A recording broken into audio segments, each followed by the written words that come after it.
एक तरफ जहां India airlines Bharatiya Janata party को देश से उखाड़ फेंकने की बात कर रही है, वहीं दूसरी तरफ भारतीय जनता पार्टी भी इस चुनाव को कई पहलू से जोड़कर बहुमत पाने के लिए एड़ी चोटी एक करने के लिए रणनीति बनाने में जुट गई है।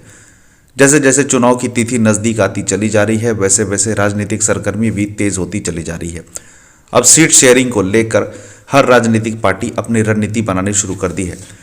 इंडिया गठबंधन में मची घमासान के बीच लोकसभा चुनाव के सीट शेयरिंग की चर्चा भी तेज हो गई है। कांग्रेस के राष्ट्रीय अध्यक्ष मल्लिकार्जुन खड़गे ने वर्चुअल माध्यम से बिहार में सीट शेयरिंग को लेकर जदयू के राष्ट्रीय अध्यक्ष और बिहार के मुख्यमंत्री नीतीश कुमार, राजद सुप्रीमो लालू प्रसाद यादव और एनसीपी में शरद पवार से बातचीत की है। इस दौरान कांग्रेस ने पटना, भागलपुर, कटिहार, पूर्णिया, किशनगंज, नवादा, सासाराम, औरंगाबाद, बक्सर, मोतिहारी लोकसभा सीट पर अपना दावा भी ठोका है। लोकसभा के 10 सीटों पर कांग्रेस के राष्ट्रीय अध्यक्ष के द्वारा दावा ठोके जाने पर कांग्रेस के वरिष्ठ नेता और भागलपुर विधायक अजीत शर्मा ने कहा कि 2019 के लोकसभा चुनाव में कांग्रेस पार्टी बिहार में 9 सीटों पर चुनाव लड़ी थी, वहीं इस बार हम लोगों ने कम से कम 12 सीटों पर लड़ने का मन बनाया था।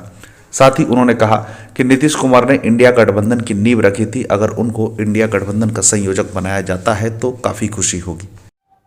सीट शेयरिंग को लेकर आज मीटिंग हुई है। 10 सीटों पर कांग्रेस की मांग रही है, प्रस्ताव दिया है कांग्रेस ने। क्या कुछ चर्चा हुई, क्या लगता है इस भागलपुर सीट?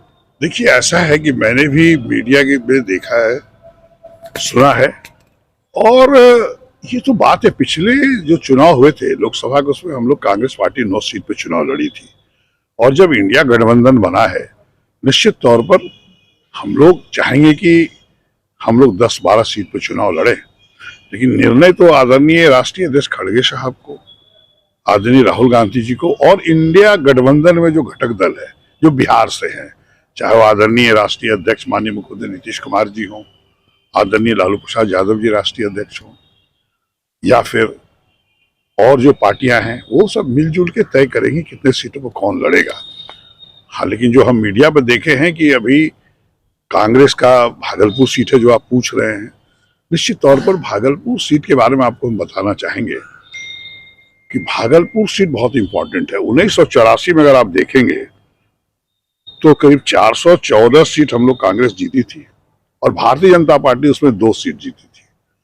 1989 अक्टूबर में जब यहां पर हिंदू मुसलमान के बीच दंगा कराया गया, सोची समझी साजिश थी, उसके बाद जो चुनाव 1989 नवंबर में हुआ, उसमें कांग्रेस पार्टी घट गई और बीजेपी 85 सीट जीती, जबकि आपको 84 में बताया थी 414 सीटों पे कांग्रेस जीती थी और मात्र 2 सीट बीजेपी था। हम लोग कांग्रेस का वहीं से गिरावट हुआ, ये पूरे देश में मैसेज था। अगर कांग्रेस पार्टी पहले जितना लड़े उससे अधिक सीटों पर लड़ता और भागलपुर सीट लड़ता है, सिर्फ कांग्रेस के लिए रिवाइवल की बात नहीं होगी, ये और भी जो इंडिया गठबंधन में बिहार के पार्टी है उनको भी मजबूती मिलेगी। तो लड़ना चाहिए भागलपुर के साथ साथ और भी कुछ जिले की मांग की गई है, प्रस्ताव दिया गया है। देखिए, ये तय करेंगे कांग्रेस पार्टी के आदरणीय खड़गे साहब, आदरणीय राहुल गांधी, मैडम सोनिया गांधी, लेकिन निश्चित तौर पर मेरा भी मानना है कि पिछला हम लोग 9 लड़े थे और हम जहां भागलपुर से चुनाव लड़ते हैं शहर से, ये बीजेपी का गढ़ रहा है। हम तीसरी बार जीते हैं यहां से। और आपको बता दें कि 1991 के बाद भारतीय जनता पार्टी लोकसभा में बराबर जीतती रही, कांग्रेस जीता नहीं। हमारे आदरणीय भागवत आजाद 5 बार एमपी रहे भागलपुर लोकसभा से। यही 1989 में जो खेल हुआ दंगों का, उसके बाद कांग्रेस पार्टी जीत नहीं पाई है।